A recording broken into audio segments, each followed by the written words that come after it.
Hey, good morning, everybody. It's early in the morning here, getting ready for another time at work.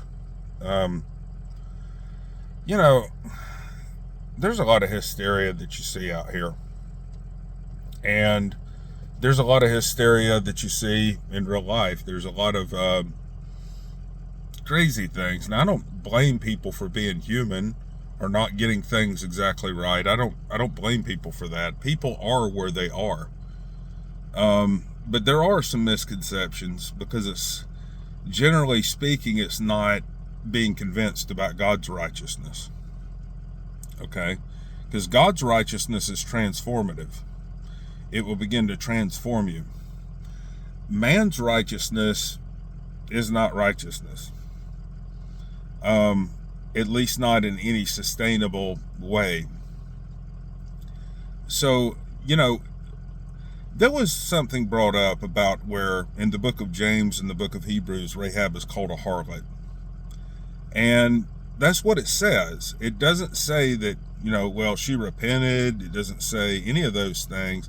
And remember, you don't have to do the whole sins for those sins. All you have to do is cross the line in your mind sometimes. And it's not if it's every once in a while. If you do it once, you're crossing the line. If you do it once every 5 years, you're crossing the line. And when you bring up this with other people, their immediate thing is to accuse you and be like, oh, you saying you don't have to repent of your adulterous heart? This is silly stuff. This is very reactionary.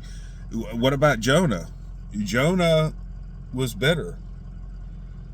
He had bitterness towards the people in Nineveh. Oh, you're trying to tell me you don't have to repent of your bitterness in your heart?